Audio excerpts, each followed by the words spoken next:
if you can't trust your friends around your girl, then they're not your friend. And she was like, I'm telling you that because I'm a woman and I know what the energy, the sexual attention, the wondering eyes look like.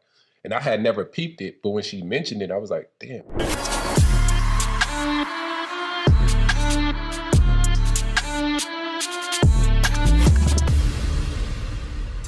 What's up, guys, and welcome to another episode of It's Giving. I am your host, Sarah Fontenot, and today we are joined by a serial entrepreneur. He is out here making moves. He's an actor. You've definitely seen him on your TV screen, okay? He's been doing a lot of really cool, awesome things, known for helping people grow inside of their business. But we're not going to talk about business today. We're going to get to the man behind the business. Can we please give it up for Jacoby? Oh my God. Coolest nerd ever. Yeah.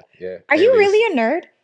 Well, I'll tell you how the original name came about. Yeah. I was 10th grade. Oh. Right. I was in school and I was like into history. I was into science. I was into tech, but I still got a lot of women. So You're the coolest nerd so it ever. was like, oh dang, how you getting the women, but you still got the swag. So it was like cool nerd. They was like, no, it was like you the nerd that sits at the cool table. And that's how it started. Oh. And then I came up with a brand called CEO Millionaires with a few of my counterparts, and I changed it to CEO Cool Nerd, then transitioned to Coolest Nerd Ever. Wow. Because you don't give me nerd vibes. You definitely, it's giving swag. Yeah. So, I mean, it goes well. So it's cool when people see it and they're like, oh, so it allows people to kind of like see a little bit more, dig a little bit more into my business. Yes. So. Okay. All right. Okay. So I have to ask you, if this season in your life were called It's Giving blank and you have to fill in the blank, what would it be called? And you have to say it's giving.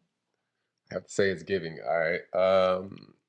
It's giving development. Oh. It's giving experimental, I would think. Development or experimental, one of those two. Break that down. So development would be me mastering myself. Because I feel like I can't master and lead other people if I can't master and lead myself. That's a fact. Focusing on increasing my skill sets, increasing my wells, right? I'm not sure if you're familiar with the 5 wells. So me being well-dressed, well-traveled, well-spoken, well-read, and then well-balanced. So that's what I'm focusing on right now. You know what? I have my own version of that. I call it success. But success for me looks like when you're mentally, emotionally, physically, spiritually, financially, and energetically in a place where you're genuinely happy with yourself. Obviously, you're excited for more, but I feel like that's what success is for me. It's so much more than just money. Money is not enough. But I love that you have your 5 wells and it's very lateral. Yeah, that's the focus right now. So I spend so much time on trying to get to the bag, the bag. And I found out that you are the bag. Ooh. Right? So my focus was just like, who can I call? Who can I sell? What skill sets can I learn to make more money? But I didn't realize it was really in me. Me attracting that to me. Just as you said, like the spiritual development, the personal development, the emotional intelligence, right? And then that money just attracts to me. So that's what I'm focusing on right now. Yeah. Because I've learned a lot of lessons and I've taken a lot of L's like many of us. Yes. And trying to figure out why things weren't working. And it was because I wasn't attracting the things that the universe would give to a person that wasn't ready. I wasn't ready for it. So that's why I'm saying it's giving, development and then me experiencing new things and giving myself a chance to continue to learn and make more mistakes. Yes. Right? That compassion is real and so necessary. Yeah. I do feel like a lot of us, especially in this day and age in society, people are so focused on get to the bag. And I always say, stop talking about getting to the bag when people haven't even gotten to themselves. What are some of the things that you actually do? Like, tangibly do in order to put yourself into a peak state or really to work on your wellness? Like, what does some of that look like as a successful, young, handsome Black man? What does that look like? So I went to a mastermind, and I forget the gentleman who spoke. It was actually at a guy named Brandon. He had a little Brandon shot me. You familiar with him? Oh yeah, I love Brandon. Hey, Brandon. So Brandon this was almost 2 years ago, and I still remember the guy who came up and spoke, but I don't remember his name. But he talked about a routine.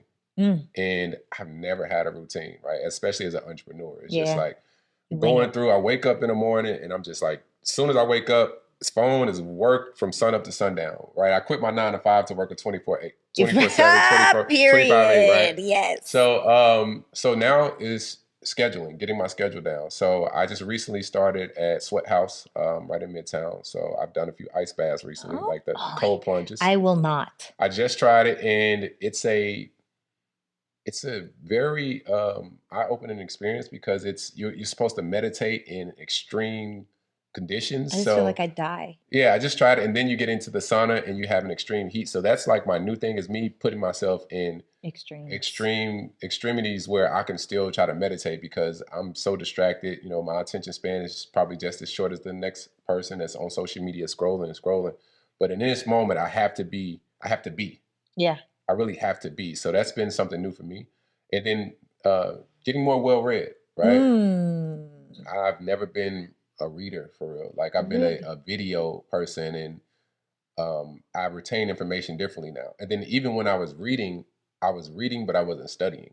And that was a big difference for me. Like I wasn't never the person that would take out the highlighter and write notes and stuff like that. So those are some of the things that I'm doing actively in this moment of why it's giving development. It's giving development. That's what the name, it's giving. Yeah. Like, okay, I would never see myself saying it's giving out loud. It's like a pause right after that. But I'm messing with it. It's giving. It's giving. It's giving development. It's giving development. You know what is crazy? I feel like one of my girlfriends, she is all about biohacking. When I tell you she does red light therapy, she does cold plunges, saunas, she does all of those things. And I'm here for most of it. You know, the electromagnetic field protectors. She does all the things. And I love you. You know who you are. I love you so much. But she has been asking, she goes to this gym. She lives in Austin. She goes to a gym and you can cold plunge after your workout. And she knows, like, Sarah, you want to come do a cold plunge with me? No, I do not. No. I actually feel like I would die. Like I'm cold. I need a blanket right now. You're just sitting in here. Like I am always crazy. Cold. I cannot even imagine it being like, let me just sit in this freezing cold. No. Yeah, it's just really just a meditation state. Like it's new for me. And then what's crazy, Can you do something else to get there?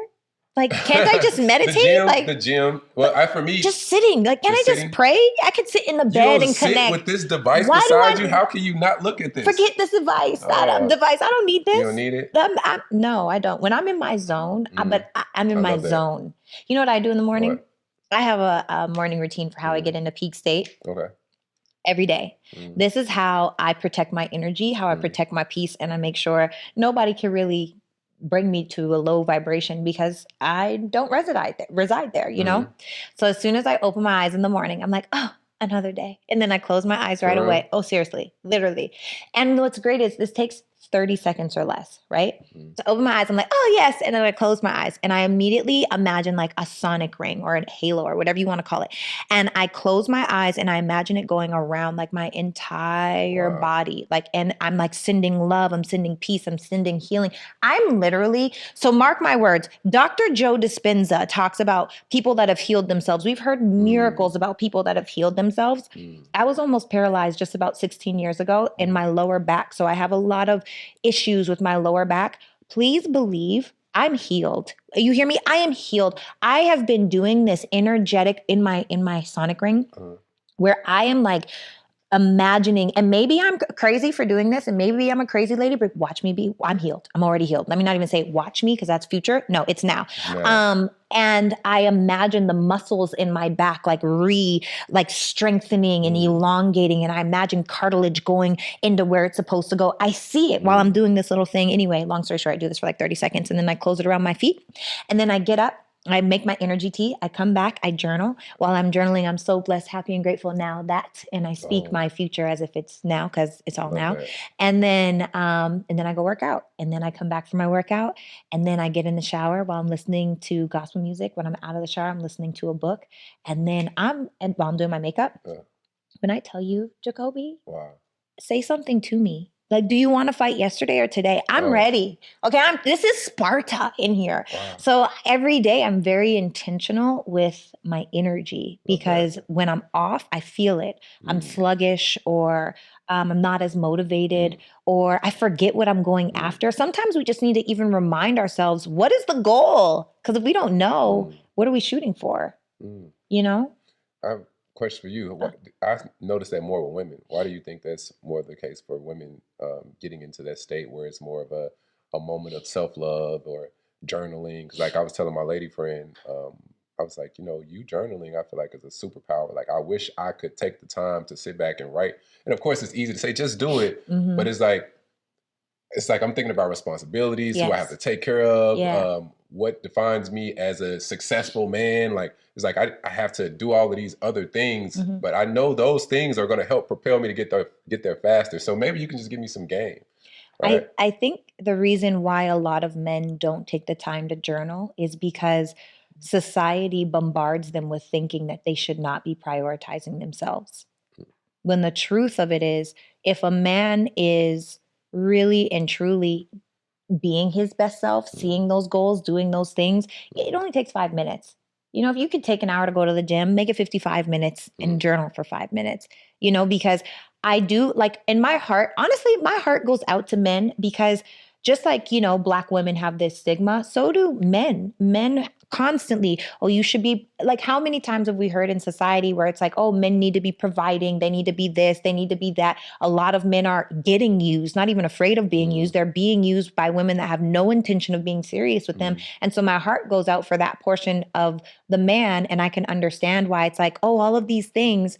But I really just feel like when you do you, and you focus on you and you get into peak state, like there are things that you will attract that you don't even have to work that hard for because now you're putting yourself in the space to be paralleled to it and then pull it in my opinion. Yeah, I can see that. And then to touch on what you were saying, like you said a word when you talked about like being in that peak state and, writing it down and visualizing it. And to speak on even Joe Dispenza, I was reading something from him and it really resonated with me. He was talking about if you had a $10 million check, right? Yeah. And I gave you this $10 million check today, yes. But you take it to the bank and then they tell you that it takes 10 to 15 days to clear. Imagine what state you'll be in for the next 10 to 15 days because you already know that it's coming. Yeah. And imagine the opportunities that you would attract, the radiance that you would give off just because in 10 to 15 days, you got a $10 million check. Yes. So imagine if we walked around every day knowing that we're worth millions, right? That a $10 million check could just be right around the corner if we gave that energy and we were radiant like the way that you're speaking about. And I need to start journaling. Yes. I need to get in more peak state. Yes. And even if it's not journaling, sometimes peak state is for a man going to the gym. Maybe it is listening to music. Maybe whatever your thing is, because we all have our own different ways of connecting. But yes, I'm with that. That's how I feel about my back. I'm healed. Do you hear me? Y'all mark my words, I'm healed. Okay. Yeah. So I have to ask you, because you said lady friends. Oh my God. This is a girlfriend? Yeah. Okay. That's a girlfriend. Not just a lady friend, but like your girlfriend. My girlfriend. Yeah. Okay. So dating in Atlanta. I've heard so many horror stories. Obviously, you're having a great time because you're in a relationship. But what is your take on dating in Atlanta? Dating in Atlanta. Man, it's such a divide as far as I would say, because the men kind of we're the person who pursues, right? I was listening to you talking about that the other day, and you were saying that men are in a mentality now of we should be pursued, right? Yeah, it's so feminine. So with the men pursuing women, especially with the state of the economy, like dating has changed drastically, right? And the women are in a situation now, I think mentally it's like, if you can't help my situation, it's like, I'm not interested. So it's such a divide between the haves and the have-nots, right? And realistically, it's even in America, it's more women than it is men, right? So let's say statistically, let's talk about America. Let's say statistically, when we go down to, I'm gonna get to Atlanta in a second, but let's just say, let's look at it like this in a whole. It's 167 million women in America, right? So let's say you split that in half, 84 million women in America. And let's account for age and sex preference. So let's say 44 million women who are interested in men. Cutting down in half, right? Now, successful men, right? Let's talk about the industries that we consider to be successful men. We have like the NFL, we have NBA, we have entertainers. We have successful entrepreneurs. I think that bucket probably falls, as far as successful men, maybe around, I'd say 30 to 40,000. So let's exaggerate it and say 100,000, right? Because I'm gonna break it down. There's only 2,000 players in the NBA, a couple hundred, I don't know, right? So with that being said, you have 44 million women in America who want to be in a situation with a man that can provide, right? Mm-hmm. That can protect, mm-hmm. and having money is a part of provision and protecting. Trying to acquire these same men, right? Yeah. So it's broken down to Atlanta just the same, where it's even more prevalent. Yeah. Because we're in a city where you see people with jewelry, when you see with people with nice cars and condos, and that doesn't happen in a lot of other cities. So these women are chasing that more. So it's like 99% of the women in Atlanta want the top 1%. It's Sarah wanting the top 1%. I don't want that. You know 1%. What? I will also say there are a lot of these women that are not qualified to have a top 1% man. And I do think that, ladies, it's just like a surgeon, right? If a surgeon has to go to school for X amount of years, they have to do the work, they have to learn the things, they have to become a certain type of skill set, or have a certain type of skill set in order to be qualified to do that job. Now, not all women are surgeons, right? Some women they help pick up the trash. You know what I mean? Like, and not that one is better or worse, but you can't ask for something you haven't worked to sustain. They're pretty though. But that doesn't matter. I feel like, and that's the problem. Just like men with money are a dime a dozen, so are beautiful women. They're a dime a dozen. But here's the thing: men with money aren't a dime a dozen. That's not true. It's definitely true. Now, for you, you may be in those rooms where you're in the rooms where most women probably don't have the privilege to being in, right? Most women can't have the type of people that even sit down on this couch with you, right? On an everyday basis. Even being attractive, I know them, right? Because I've dated more than them, unless you're telling me something I don't know. Wait, what do you mean? I've dated more women than you have. Oh, this is true. Yeah.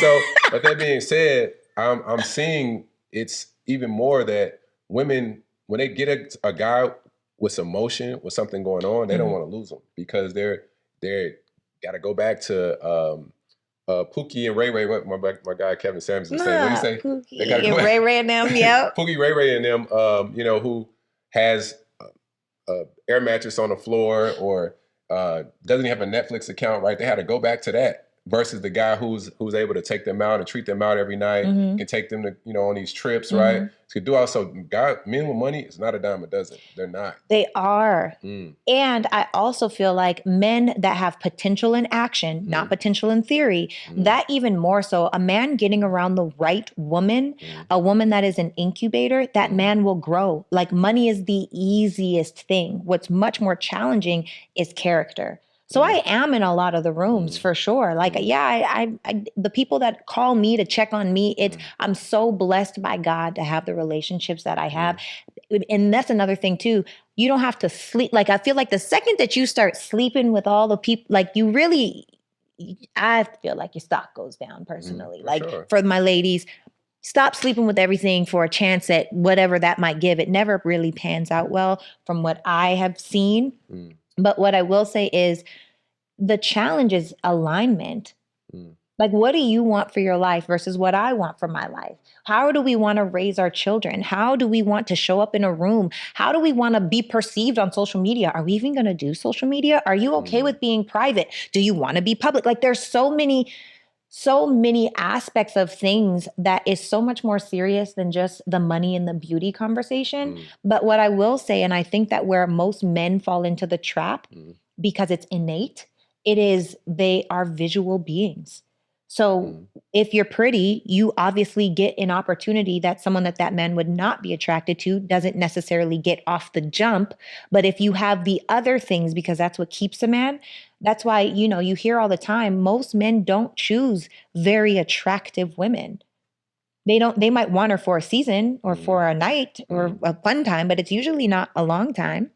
They choose average looking women. And this is statistically speaking, right? I've seen people say it, and not to say one person is more beautiful than the other. It's preference, all of those good things. But most men, successful men, don't marry the super attractive woman. Why do you think that's the case? I think it's the case because most super attractive women are shallow and they don't have the other qualities that come with how I can help this man grow. But for me personally, I've never been with a man that hasn't grown while I was with him. I have never been with a man that hasn't felt like, oh, I have more purpose. I've never been with a man that hasn't been like more hungry just because I'm on his team. The intangible things, right? So I'm cool, but honestly, like I'm symmetrical, okay, whatever. But the most beautiful thing about me, you can't see. There's an energy that I know that I come with. And any man that, you know, gets an opportunity to be with me will tell you the very same thing. You know, so I think that men want a partner. They want a woman that wants to need their man. They want a partner that's going to bring them peace. And I actually just heard this on a podcast. She's a psychological doctor, and she said how a lot of attractive women usually don't end up marrying because they have less of a tolerance for the BS, because they feel as though it's easy to get another man. Easy to replace. And so they'll walk out. I had a conversation with I was two of my homegirls. We were talking, and one of the girls I was talking to was extremely attractive, and she was complaining about her not being successful at real estate or getting a chance in real estate because of how attractive she is. Yeah. And she was saying with all the men, clients or potential buyers, they would try to sleep with her, or they wanted her to be a realtor just for that. Or in the women, they didn't want her to be the realtor because they were either intimidated by her beauty. And she just had a problem with networking. But my other homegirl was like, well, that's because you haven't acquired any other skills that a man would see that he doesn't want to work for losing outside of you being attractive, right? And she said that she floated a lot more eloquently than I just explained it. So it was good. I was like, okay. Because I'm like, you know, me saying it, she wouldn't have received it as well, but it was just two women talking and she received it really well. So I say that to say this, is the men that are probably not trying to sleep with you in these rooms is because you've been able to acquire these other skills. You've been able to work on soft skills. You are a good communicator, and they see you as a person who can walk in a room or help them bring in more income or bring more value to the situation. And they rather, for me personally, I care about the money. So more than it's like, so I would rather not lose you as a colleague or a business partner and or an asset. Or an asset to try to just sleep with you. Yeah. You know, I can just go do somewhere else. So with that being said, 10 of them outside right now. They outside right now. But do you get annoyed with that sometimes? Or do you like, no, the guys just don't like say, no, I don't want to talk to her. She's just too much. Or like, do you see that? No, because I know that my dating pool is small. And I feel like there needs to be a lane for women with a small dating pool. The women that work hard on themselves, that have done the healing, that aren't really triggered by their traumas, that all of these different things. Not that I'm not triggered, because I am a human, but I don't react to my traumas, I should say. Especially not like back in the day. But anyway, no. You slashing tires and busting windows? I busted a window one time. Damn, scissor. Damn. It happened. See, what had happened was I didn't actually try to bust the window. That's what they all say. No, let me tell you. I tried to push the window. But it came off the track. That's what happened. Damn, crazy Sarah. I was crazy. Look, they know. I found out I was crazy. I didn't know until that night, though. I didn't know. Now I know. Don't play with me, okay? Because like that Sarah, she's still inside. She'll come out. She's just hibernating, hopefully for life. But I feel like if there was like a life or death situation, like something with my kids, my man, my family, I don't play about mine at all. So if it came down to it, I'm never going to say what I'll never do, because I don't know. And I believe you'll get away with it too. You read too many books. You probably one of those crime story watchers. I'm afraid of women that watch all of those crime movies, seeing how to get away with killing your man. I would never kill my man. I don't know what I would do for him. Okay. But I would never. I wouldn't choose someone that makes me that kind of crazy. Okay. I can't, and that's a part of my vetting process. If you make me there was one relationship I was in where I was so frustrated, I yelled. I'm not a yeller. I believe in effective communication. As I am Sarah Fontenot, I've spoken all over the world. I'm this effective communicator, but this person was so critical and so defensive that I literally would just start shutting down in the side of the relationship, which is not a me thing at all. And inside of that, there was one time where it was so much criticism that I yelled. Like once I heard myself yell, I was like, I don't think we can be together anymore. Wow. Like it was like this moment of like, oh, you just touched on my crazy, not even trampled on it. Like you just brought something out of me. I'm not comfortable with being out. I don't need to rock with you. And I didn't break up with that person in that moment. It was kind of just, we learned how to better speak with one another because the defensiveness and the criticism doesn't work for me. Like it's just not effective at all. But I learned that all of us have a shadow side, have a dark side. Yeah. And I think it's funny when they think that, just because they see successful people or they see, whatever they see on stages that they put people on a pedestal, but we're all humans and all humans have positive and negative. I just don't hide mine. People hate that. I'm like, you just say what you is out. I said what I said. And to speak on your ex, I had a situation like that with an ex also. I was really critical and I was always comparing her to, yeah, I was bad. So, I apologize. And in hindsight, it was horrible. But I was comparing her to my successful entrepreneur female friends, right? And I would be like, yo, this person would do this person would do that. Like I gave them this instruction and they followed it and they were able to get results. And I'm giving you these same instructions and you're with me. Why aren't you able to get these same results? But she's not the hustler. She's the incubator, as you mentioned. Like she was my second and I wanted her to be me. Right. And the personality type was, she wouldn't say much, but I look at her now, like it affected her tremendously. Like it hurt her that I was saying all these things, because I can imagine if the roles were reversed and she was to tell me about some of the guys that she dated or some of the guys that were probably in her DMs that, doing way better than me, and was like, hey, you ain't took me to Dubai, like, right.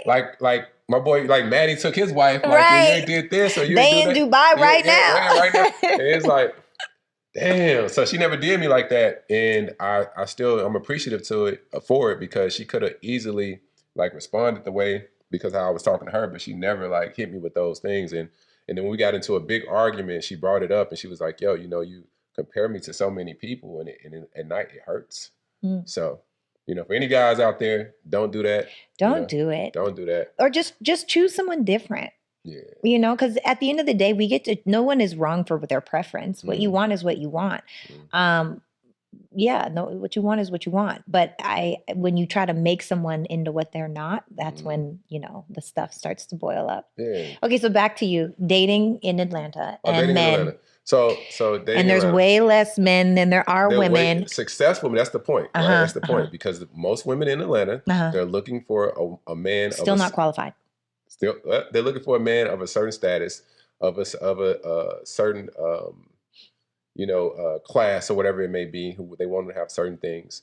And so with dating in Atlanta, for me, it's gotten really transactional. It's at this point where... For you? In the past? Well, even for me now, it's like, even if I date a woman, I'm like, God dang, it's like, I know this is going to be expensive. I know, like, because I have a certain preference. Like the woman I date is 10s, 9s, like, like they expensive. They expensive. They like nice things. They like nice things. Like, I mean, I don't slack. So all my women that I talk to, they up there. So it's like, I'm like, damn, I know she's gonna be expensive. So dang. But so a lot of times I'm glad that I have such a high standard of women, because I'm like, all right, cool, I get to save some money. I'm like, I look at her like, no, I get to save some money. So and it's not like I'm tricking or anything like that. That's not my thing. I just know a night at Pasha is $200, $250, $300. Yeah. You go right after that, you go to the after hour spot. So it's like, if I go out, it's a whole night to the next morning. Oh. Right? It's crazy. So, and then again, if you hang with a certain caliber of men, it gets even worse. Right? And then men is always... trying to one-up each other. One-up each other is literally a one-up situation, especially I'm in business. So a lot of times my outings are to see how we communicate, to see if we even like each other, because I do digital marketing, I do branding, but they can work with anyone, right? And I can work with anyone. So it's like, let's see if we even vibe. And then let's see if you can do the same things that I can do. So a lot of times you get out, I've been in a situation with this guy, he's like a very popular promoter out here. And I was supposed to do all his marketing and branding. And we met at his restaurant. And after we met, he was like, "Is that your Maybach outside?" I was like, "Yeah, that's me." He's like, it was like brother. That was the energy. It was like, brother. He was in a nice like brand new S580, white, clean. Yeah. He was like, okay, cool. Like, all right, like I can rock with you. I can give you 10,000. I can give you, you know what I'm saying? He feel like he can trust me more because I got something to lose. Yeah. Right. So after that, we hung out. He was like, yo, let's go to the club. We go to Rose Bar. I gotta buy bottles. I'm like, so I'm trying to win this client. So now I gotta buy bottles. I gotta show that I can keep up with them. Boom. So now you're $1,000 a night, and we got women. So it's like a $1,500 a night. Then he's like, all right, cool. Let's go to Magic City. I'm like, damn. All right. I tell my homie, like, you want to go to Magic City? He's like, yeah, let's go. I'm like, so we in the car. I'm like, damn, man, I hate we got to do this as men. Yeah. Like women, y'all don't got to go through all these antics, at right? All. So we go to Magic City, and the person is again, he has a big influence. So we get there, and it's a type of environment where everybody else got to leave, but because we are who we are, we get to stay after. And we stay after, and this is like the moment. You got to really get some money. So I'm like, damn. I got to really get some money. So I'm like, all right, I'm going to go to the ATM. But here's the thing. When you out and you really get into the bag, most men, you in that environment, you need to have cash on you. So I don't really go to strip clubs. So I'm not even knowing I'm not knowing how to maneuver. ATM only let you get so much out. And he look at me like, that's it? Like, that's it? Send me downstairs to go get more money. So now I'm downstairs with the owner. I got to do all these antics for women. So this is like women and men because everybody's looking now. And now I'm this actor. I'm on the same show as you. I'm on Country Wayne. I'm on this different things. And I'm like, damn, like it's really I really have to put on. I have to do so much. So it's like Atlanta is just a tough city, man. So anyway, I came out of like $3,000 in one night. So don't come to Atlanta unless you're ready, man. Because this city's tough. Unless you're ready to spend some money. Spend something, man. It's crazy. Sheesh. Golly. And that's the same thing with dating. It's like if you're dating, you got to really be prepared for it. And right now, the economy has hit a wall and it hits hard. So, you know. I do think though, like dating, okay, this has been my experience. I feel like right now I'm single, as in I'm single till I'm married. Dear husband. I have to stop saying future dating? Husband. I'm dating. Of course. Okay. Of course. I'm single till I'm married, right? And I feel like inside of my experience, I'm having a really great experience. I have a really great experience. However, it really boils down to alignment. Now, what I will say for me, and maybe this is, ladies, maybe give this a shot. A man might like it. People keep telling me in Atlanta how different I am. I'm like, what? This is just stuff I like to do. When they're like, where do you want to go? First of all, I live on salads and smoothies, so please don't bring me to a nice restaurant. I can't eat anything but French fries and a salad. Okay, it's not great. I look like a child. You're not going to feel great. I'm not going to feel great. It's going to be bad. Let's go grab a smoothie and go for a walk at the park, okay? Now I'm going to find out, do I even like you for real? You spent $20 in the middle of the afternoon. You don't have to spend money because for me, I feel like if I like you, then I'm going to want to spend time with you. And the nice things that you get to buy me, because I do like nice things, don't get me wrong. But the nice things that you get aren't going to be, oh, let's go spend $500 at dinner and then an after. I don't go out. I don't drink. I don't smoke. I don't eat meat. I don't like, so in that aspect of things, I think that dating ladies could be really fun if you start giving men a break. Like sometimes I feel like, because men do have so many responsibilities. Yeah. And my heart literally, I hear so many horror stories and now on both sides for women and for men. But I am hearing like, you got to spend $1,000 in one night on one person that you're interested in. That's wild. Because most people, the average income is what? I don't know. $2,500 a month. It's Atlanta. This is Atlanta. Like I think we're in a whole nother multiverse, man. This is not. But how much are people? How do people make money? Like how does a normal, like I shouldn't say normal. What's the word? Like a 9-to-5er. How much money do they make? Well, I don't know if you've seen this meme. It says, "Hey, where do you work?"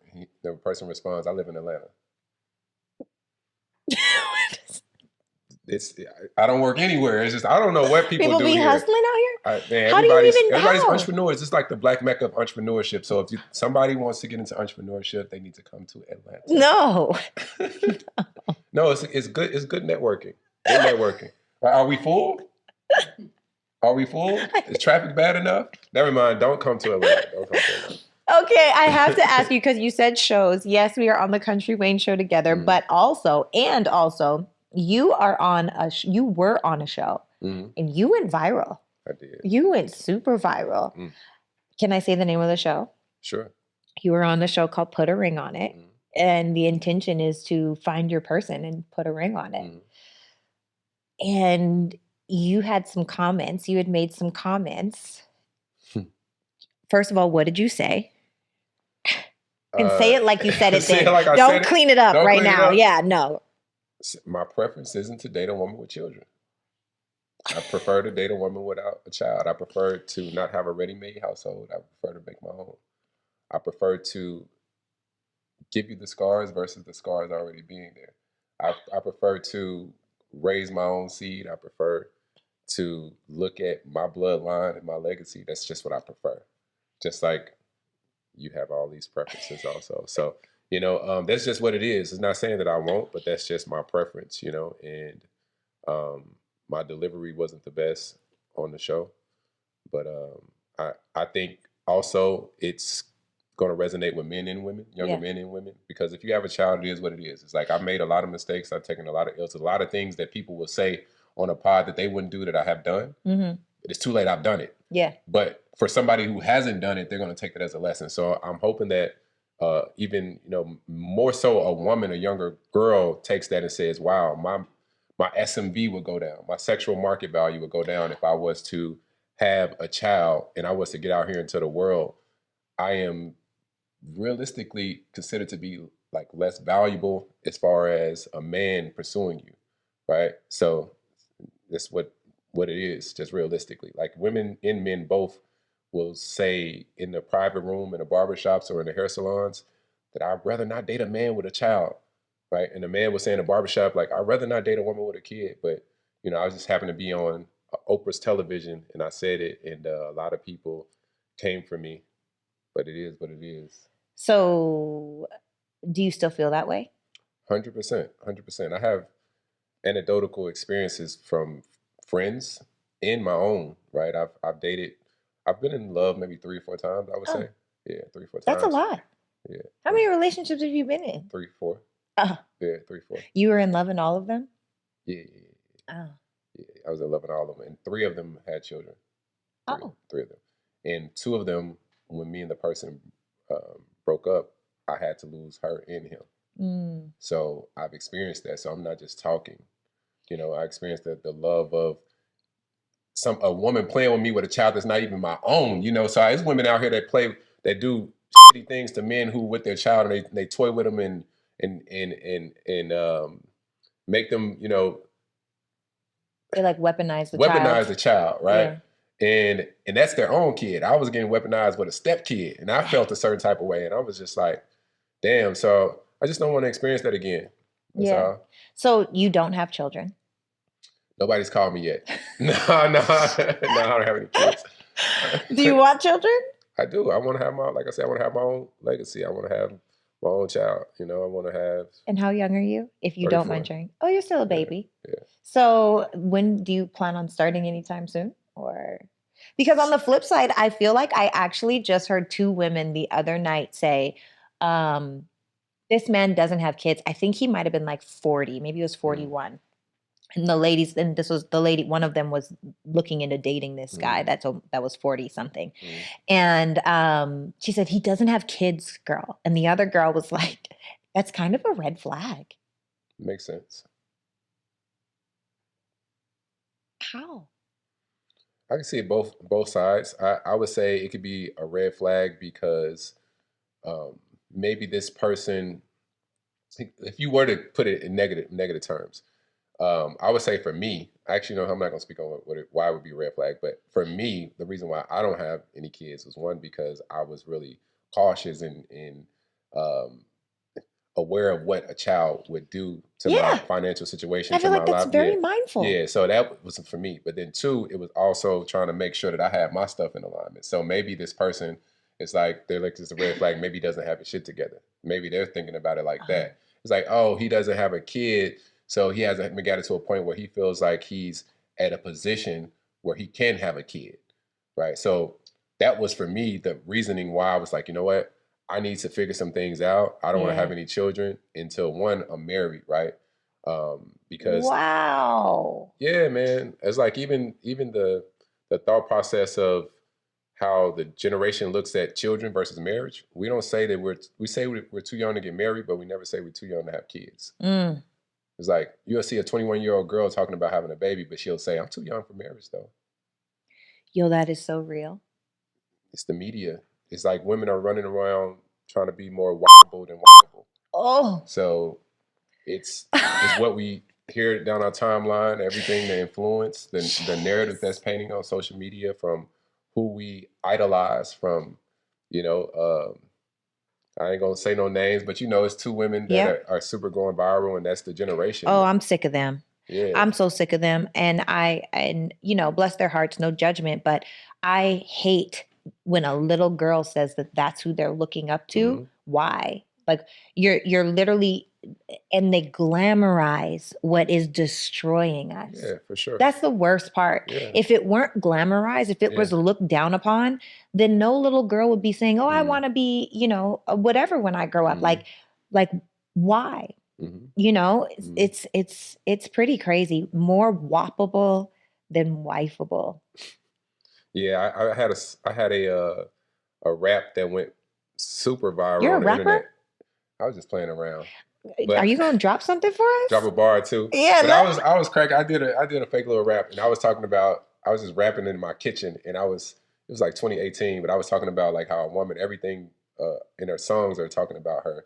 Yeah. How she is, and I was relating my WAP to my ice maker, my faucet, the water in the water fridge, like everything is just about that. That's the songs, that's the narrative that's painting. Yeah. So then the younger generation and women think that that's their power. It's like, this is what makes me who I am, right?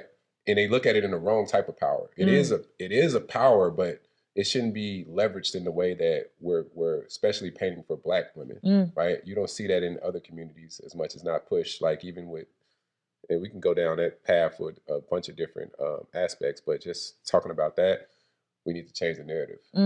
But are you gonna rap for us, or? Let me see. I ain't gonna hit no bars. You got to pay for that. You got to pay for that. I got $1. You got a booking fee. I got $1. You got $1? That's it. Sarah, listen, man. This is what I need you to do. I'm all about relationships and connections. What room can you put me in?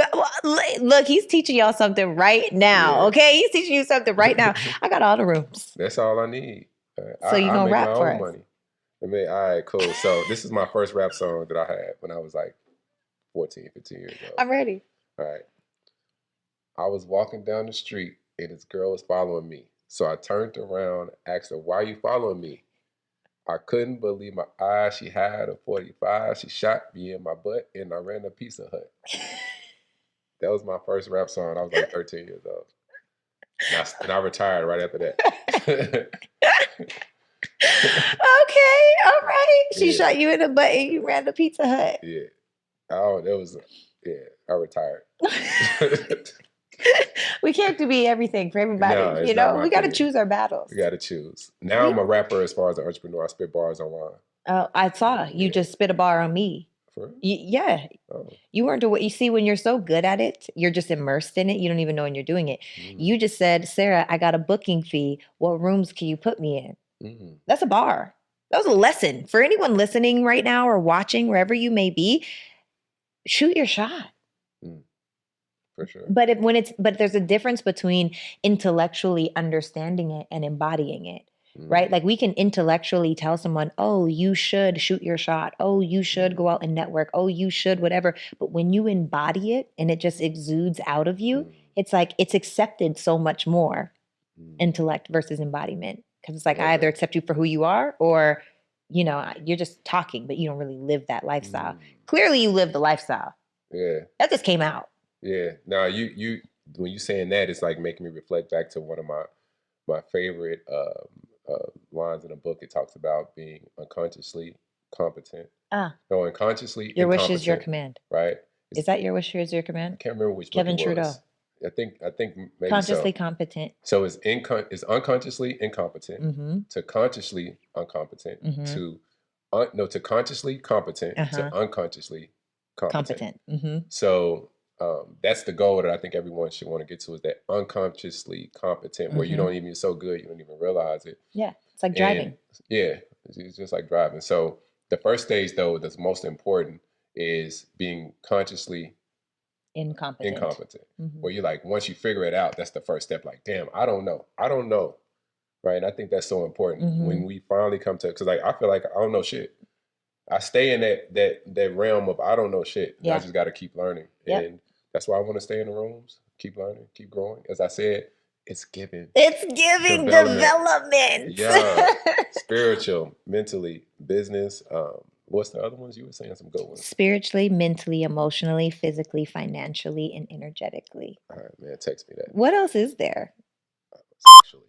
Oh, well, that's physically. Oh, okay. I just want to be. And emotionally, and spiritually, and energetically. That's kind of like. That's all in there? Yeah, it's kind of a combination. And for some, financially, I hate that for them, but. If you were on hard times, would you go to fans? Never. I'm going home. I'm going back to Canada. If I was on hard times, I am bringing my butt back to Canada. Now, this is the thing. I am a master pivoter. I'm a master. I should teach a course on how to cry and keep going. I don't take the hits. When life starts swinging, I swing back and I figure it out. I just have this ability to figure it out. So I don't feel like, even like my hard times, my hardest times, and I've had the most challenging year of my life in 2023. Oh, me too. Oh, it's been the most challenging year of my life. Crazy. But I didn't fold.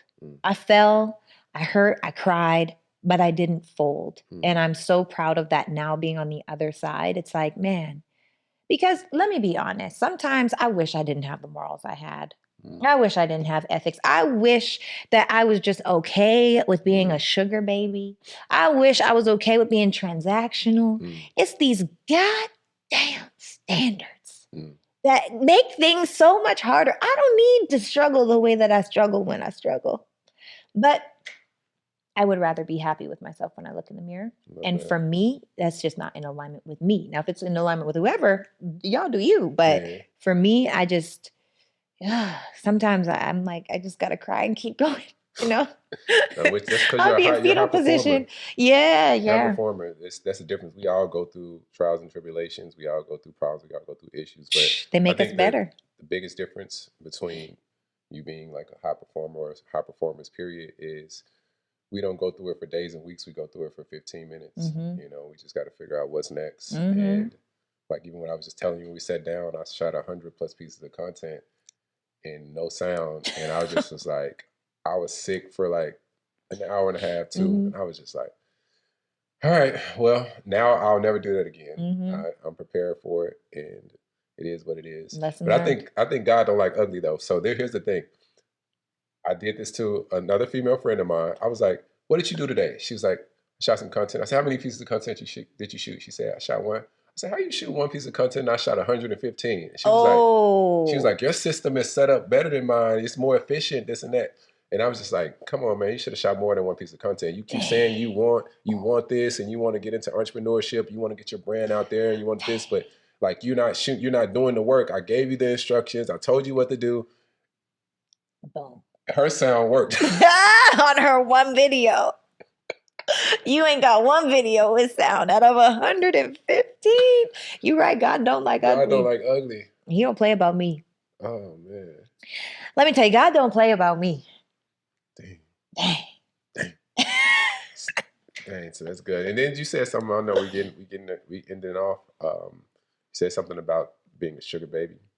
Oh yeah, I wish. And I date older men. No, not like sugar baby. I already know. Oh yeah, I already know. I feel the energy. You're not messing around with nobody. No babies. No. No, because I feel like for an older man, they've been married usually, so that means a woman has trained them. They've gotten some level of training. Number 2, they probably fumbled the woman they love the most. So they're not going to do it. Yes, trained. Okay. They fumbled the woman they love the most. And so they don't want to do that again. And they have a level of like, they know what their purpose is and where they're going. So inside of that, I feel like being an older man that's more seasoned, when you know who you are, that's the thing for me. People try to be like, oh, you wouldn't date no broke man. First of all, what is broke? Okay, that's the first question. Because that's relative. But two, she's in 1%. It don't matter if you making $1 million or Sarah, you broke. You better be multi-millionaire for Sarah. I was just having this. Someone just asked me the other day. They said, "Would you date a man that makes $250,000 a year?" And I said, "I have questions. I do. I have questions. My first question is, are you committed to that? Are you open to growing? Because if you're committed to 250,000, you're probably not the perfect person that I would choose, because I want a big life of contribution. Like, I think about the way that I give, and I also want to follow the lead. Like, I'm also ready to fall into wife and mother role.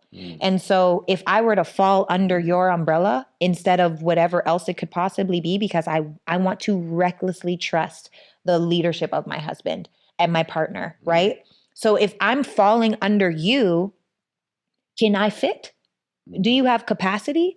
Now, if you have to grow, that's so different. Like, if we can make 250 into half a million into a million into 10. That's not the hard part. The hard part is, do you want that? Money is the easiest thing. What's more challenging is alignment, character, values. Are you okay with having emotional regulation, emotional intelligence, safety, security, and respect? I don't need to be loved all the time, but I want to be respected all of the time. Do you love us and what we're building enough to never disrespect me? Never call me out of my name because you don't have enough regulation to stop yourself from saying something you don't mean. There's so many different areas for me, and I feel like most of the time, older men have experienced that. And I will say, would I date a youngin' that was seasoned? Maybe. I think you like the older men too. You're trying to leverage his beauty a little bit more too, because for a man around your age, we won't be as appreciative of your physicalities as an older man. I'm just okay. There are women that are killing me. But you're going to be, for maybe somebody in your age realm, you're just okay. But for an older man, your points on the SMV will be a little bit higher, right? Because he's like, look at this pretty little young, pretty light-skinned thing. Pretty little thing, right? And we just naturally, we're attracted to youth and beauty, right? So I'm not that. I mean, I'm young, but like not to really. The older men, and you're young to them. Youngish. And even to them, I'm not young. One of my good friends, he dates young women, and I'm like, if you don't date someone in their 30s, like, you're dating children to me. Not like, no shade, but molding them. Yeah.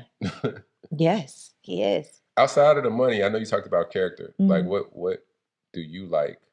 Like, what are characteristics that, because obviously when you get the money, for most people, it's certain characteristics that you have to develop depending on how you got the money, right?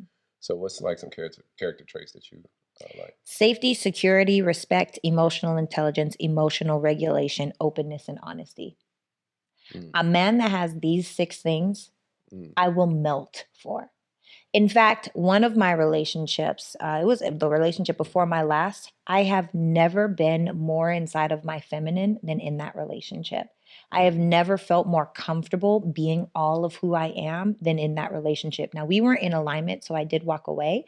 However, like on the end goal, however, I loved the glimpses of who I got to be inside of that relationship. It's like pieces of who my partner is, or things that my partner gets to have that I'm like, ooh, I love this piece. I love that piece. And I think all relationships are glimpses of what you get to inevitably really call in and attract into your life. But I'm not the person that says, he needs to be 6'5", he needs to be chocolate. 6'6". Nah, what is that? That's 6 feet that makes 6 figures with a 6-pack. Nah, I think I dated one person with a 6-pack. Yeah. I think most of the people I've dated have been under 6 feet. Okay. What's the other one? 6 figures. For that ain't enough for you. Sarah, 8 figures, Sarah. I'm not 8 figures. We got to skip over Sarah. Let me tell you. So, all right, I got that. So, are you familiar with the 3 male archetypes? Yeah, the prince, the king, and the jester. That's one version of it. Okay. So, essentially the same thing. So, if we were to give a synonym of it, it would be rake, refined, and rugged, right? Oh. Or if we were to even dumb it down to, I think refined is my answer. Yeah, probably refined. I love a refined man. Yeah. Okay, I can see that. Yeah, I can see what that. What is rake? Raked is like middle ground. It's like middle ground. So I would say if you were to relate it to our community, it would be the pretty boy, the bad boy, and the roughneck. Nah. So the roughneck is rugged. The pretty, yeah, that's a no for me. Rugged. The bad boy is a person who can kind of play around with both.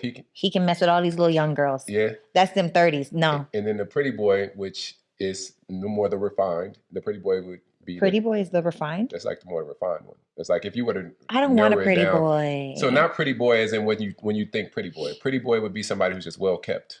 Oh yes, please that. He looks well. He's probably has a skincare routine. I love a skincare routine. He probably we could do it together. He probably goes and get a manicure here and there. Important.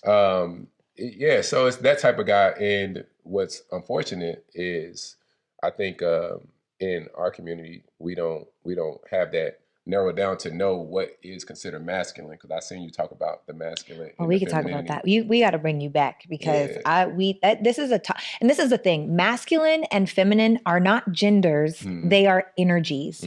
And people relate so much femininity to female and masculinity to male, and that's just not the truth. We all have both. Let me be clear, because people are so upset in my comments. Okay, if you've never read a book, and it shows, by the way, if they don't know that femininity and masculinity are energies, then they think that when you call someone feminine, when you call a man feminine, that you're calling them female. No, that's not the case. Or they're calling them gay or homosexual or whatever. No, that's not the case. We all have both. It is feminine. Feminine is flow. It is love. It is nurture. It is creativity. It is imagination. It is all things flow. Masculine is grounded. It is decisive. It is intellectual. It is straightforward. It is conscious, right? It is very much grounded and rooted. Now, this is why we all have both. If you are nurturing a baby as a man or a woman, you are inside of your feminine energy. To nurture is just a feminine trait. Yeah, like, oh, my little muffin, right? Yeah. Yes, absolutely. Now, when I get on stage, I'm very much in my masculine energy because I am delivering information. I am passionately telling you, this is the this is the that. And so inside of it, people are just, it's mind-blowing how many people boldly make statements on things they have no idea about, but this is 2023. Yeah, it's 2023. But masculinity and femininity is an energy, not a gender. Okay? I like your toes. Thank you. I got them done. I'm a little ashy right now. I'm not going to lie. It's because it's cold. They look good. Thanks. Don't gas me up. We got a lady friend, okay? You're 34. It's enough. This is the world. Listen, we can have multiple these days. Yeah, we were going to talk about that today, but we're not going to talk about that today. So we're going to shift gears a little bit. We have a fun part in the show. And this is me pulling up my notes. Oh, shoot. Where I ask you, I ask you questions. And they're very hard questions. Oh, and it's either giving something positive or giving something negative based on the question that I ask you. And you have to choose one, okay? Giving something negative or giving something positive? Short answers. Whatever you want. Okay. So you are in a relationship and you work late with women all the time. And now your girl decides that she wants to be an entrepreneur and she starts working late with a lot of men around very often. And then you notice how she starts getting dressed up a little sexier when she goes to work. It's giving, homegirl, are you trying to be single yesterday or today? Or it's giving, oh, my baby is really out here working hard. It's giving.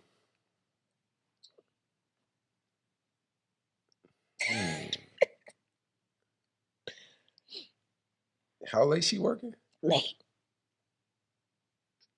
What she do? She's an entrepreneur. She's an entrepreneur. She's networking. No. It's giving you single yesterday. It's giving you single yesterday. It is? Yeah. No conversation or nothing you just done? No, she ain't in her feminine. She ain't in her feminine energy right now. She in her masculine energy.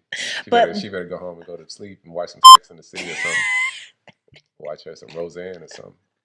Okay, but why? Okay, well, so you want a woman in her feminine. Yeah, Does your woman have to work? Yeah. You want her, that's masculine. Working is masculine? Yes. What's she working for? Like, hey, I just talked about what's happening in 2023. I don't know what's going on. That shit, it could change, you know. But you know, right now, shit, you don't necessarily have to work and have a job, but you need to do something cash producing. And to do what with the money? Even if it's cash producing with helping me with my business, it could be cash producing. It can be my administrative assistant. It could be my organizer. It could be my incubator. But doesn't a woman naturally do those things without you putting her on salary? It's levels to everything. So just like, you know, it's levels for a man's earning potential, is levels for a woman's incubating potential. Mm-hmm. I can think of a better word, but yeah, it's levels to that too. So every woman in what you talked about, and I'm an incubator, and I help a man make money. And, I don't like this, Tony. And any man that I'm with, he's going to make more money. You know, that's a dime a dozen. And every woman says that also. No, but it's levels to it, just like I'm explaining there's levels on the other side. This is true. I'm just speaking from experience, okay? I'm not going to talk about theory. I can only tell you what I've done with experience. I believe it. I'm saying that just like, you know, it's going to be some things that if we were in a conversation, I was courting you, you would hear these things, you'd be like, I heard everybody say that. So when you're saying about this, I help a man do this and I do that, it's levels to it. Yeah, this is most women talk about that they do that, but most women get stopped on I cook and I clean. I hate that. I hate that one too. I do hate that one because you know what we say, a man with, you know, some motion or a little bit of we'll pay for income, it. We'll just pay for that. I feel like that's time. I mean, don't get me wrong. Sometimes when I get into a mode of like, I want to cook for someone, I want to. Now I'm not cooking every day, but I do enjoy like baking, and I do enjoy making like favorite meals or stopping by with something. Dish? Depends what kind, like what's the event? I need like things. What you doing for Thanksgiving? What are you bringing? Oh, mac and cheese and an apple pie and a pecan pie. Let me taste it. Oh, for sure. I make the best mac and cheese. Okay. Is the crust a little burnt? On the top. On the top. On the corners. Yeah, for sure. All right, cool. Yeah, and hold on, but you ain't got auntie arms. I know I don't. You ain't got auntie arms. You ain't eat no mac and cheese. No, I do eat mac and cheese. I don't eat meat. I don't eat a lot of carbs either. Oh, also, my freaking candied yams, lit. Okay. You hear me? Lit. I grew up. They make this in Canada? Well, my mom and dad are black, so they cook Southern style. My mama cooks Southern style. Okay. And she could cook anything. Sometimes I have to call her as a memory. I remember one time growing up, my mom was in the kitchen, or not growing up. I invited a boy over that I liked. And I was like, oh, I'm going to make you a meal. I'm going to fry you some chicken. I'm going to do this. I'm going to do that.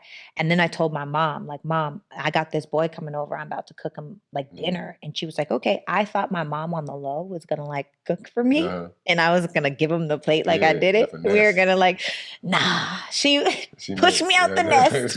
But it actually turned out being okay. Yeah, I cooked all the things. You know, the secret is in the flour. My mama has that flour that sits in the fridge for a year before she even uses it in a season. So you can't just fry chicken one day and expect it to be the best. You need you need it to settle, you know? Yeah, that's for another day. Okay. Another question. You ready? Ready. You are in a relationship and your girlfriend wants you to post her on your social media, but up until now, you have been very private. It's giving. No, I've told you before, and I'm going to tell you again, I want to keep our private life private. Or it's giving, you know what? Maybe it is time for me to take a risk on this woman. It's giving is, I don't want all these vultures on my timeline, seeing you on my timeline saying, oh, that's Jacoby girl? Shoot that shot. Shoot my shot. All right. They gonna shoot the shot anyway, though. No, they're gonna shoot it even more. And niggas is we all we want to do is one up each other. That's a part of our art of war. Damn. And a part of our art of war. So when you post your girl, you better post her correctly. You better post her. Either you need to be married, and then they may leave you alone, or you need to be posted. I hate to say it, this is social media, because social media world is different than real life. Okay. So if you post it on social media, you need to be showing that you're doing something that somebody say, I can't compete with that. Damn. Yes, it is what it is. If you post her and she's bad, and you're even a person that's trying to show that you're one of them ones, and somebody who's on a higher level, whether it's an NBA player, football player, entertainer, rapper, it's just like, okay, choop, they shooting their shot, man. I know it, man. These niggas, I'm telling you, it's a dangerous game. Okay, until we married, nah. Yeah, I'm gonna pop out like, hey. Yeah, you gotta pop out like that. Cause they in there. I'm gonna do like an Issa Rae. They in the DMs regardless, though. I feel like what is the partner posting gonna? It's worse because it's envy. Men, it's so many haters that around you, your circle, they start watching you. Next thing you know, they hitting your girl up, or they see you maneuvering, because that's when dudes be messing up. They'll post their girl, and then they hanging out with these same dudes, and they still out here being dumb. They still out here talking to other women. They still out here doing all of these things in front of their homies, and their homies like, damn, okay, shoot. He obviously don't really he ain't with her for real. So if I catch her out, they got wondering eyes, right? And I had my last girl. She told me, she listed down a couple of my friends. She said, this friend, I know if we were in the room, he wouldn't try me. If I was with this friend and we were in the room, I know he'd try to get me to do some drugs. If I was with this friend and we were in the room alone, I know he'd try to fuck me. And she was like, so if you can't trust your friends around your girl, then they're not your friend. And she was like, I'm telling you that because I'm a woman and I know what the energy, the sexual attention, the wondering eyes look like.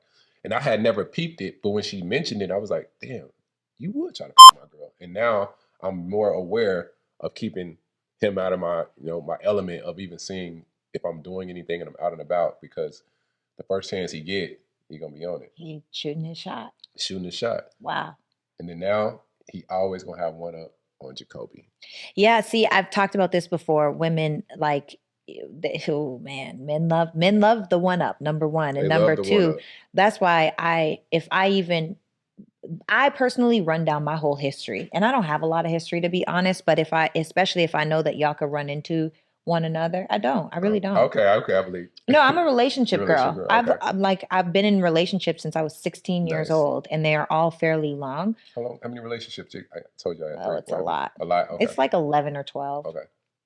Like literally, it'll be like 2 years, 3 year, 1 year, 2 years, 3 years. So you be in a relationship? Yeah. This is the longest I've been single since I was a child. And what month are we in? October? What month is that in the year? 10? You said what? What month is it? It's October? October 10. That's month 10, right? 10. Mm-hmm. Yeah, month 10. Mm-hmm. So yeah, it's been a solid, like, good 10 months of I'm not in a relationship. Like, and I think the reason why I'm not claiming relationship is because I'm inspecting differently now. It's easy to be a girlfriend. It's so easy, and men are so persistent. No, you got to show me something a little bit different now. Like, my vetting process is a little stronger. I mess with it. Yeah. We got to have you back, but I have one more question. Okay. I am an avid reader, and you are now an avid reader. I'm getting into it. I'm nowhere near. You got books all over the place. Yeah. We about this growth life. We about it. It's giving development. What book has changed your life and why? The Subtle Art of Not Giving a Fuck. Oh, that's a great book. Yeah. That one, because I was dealing with some opinions, biases, judgments. I was dealing with imposter syndrome. Oh. Yeah, I was dealing with imposter syndrome a few years back. I had achieved and amassed a certain amount of success. I worked with a lot of people in my industry, and I was doing all of these dope things, and I was making all this money as entrepreneur wise. And then I started to get into investing, and I didn't have enough acumen when it came to investing. I was a good entrepreneur, but wasn't the best investor. And I invested, and I lost almost $500,000 like investing. And I'm sick. Yeah. So after I started doing that, this is around the crypto era. Like, it's just going crazy. So that internally messed up as I was saying earlier, your energy, your radiance, right? Because I was walking around like different, but I had all of that.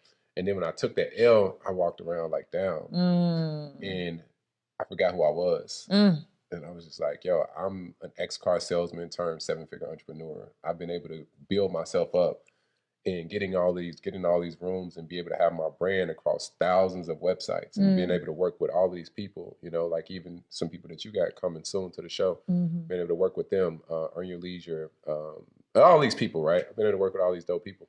And I'm like, damn, I started feeling like down. And that book really helped me with my social media anxiety. It helped me with, and people wouldn't assume that. Like they look at me and I'm like, oh, you're uberly confident, right? But that book really helped me out with just saying, you know what, just do it. It's like, regardless, post, I don't care. These people wouldn't attend my funeral if I asked them to. These people wouldn't let me borrow $100 if I wanted them to. Why do I care? Why am I allowing someone to stop me from growing and developing? And why am I allowing 200, 300 people in my story views stop me from going to the next level? Because that's really all it is. We got about 100 people that look at our stories and we're getting anxiety because of what they may think about us. So, I know you do like coaching and stuff like that. I don't necessarily do life coaching, but just a simple hack I tell people, like, just create a new page. Like, why are you concerned about people you wouldn't even invite over to your crib? Oh. Like, so that for me, that book was like big for me. It really helped me with my mental, and it starts there. Because you got to be a millionaire in your mind before you ever get a million in your pocket. Period. So I'm healed. Yeah, that was big for me. That book, right? So I'll say that as far as an adult, of course, like the go-tos like Rich Dad Poor Dad, Think and Grow Rich, but that was the more modern day book that was just like, man.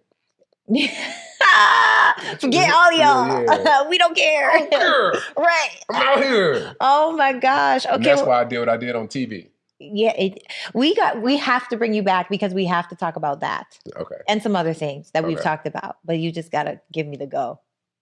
Because I was gonna get y'all some juice today, y'all, but Jacoby was like, not yet.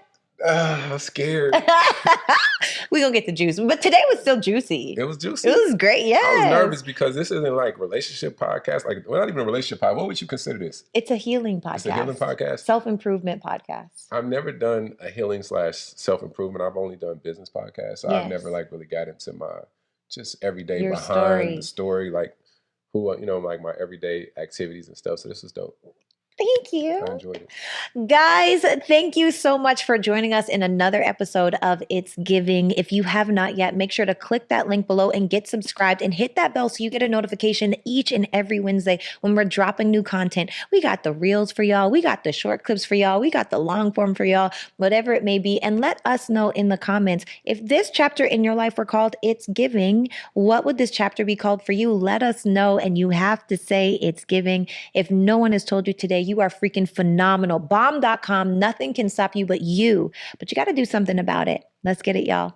Bye.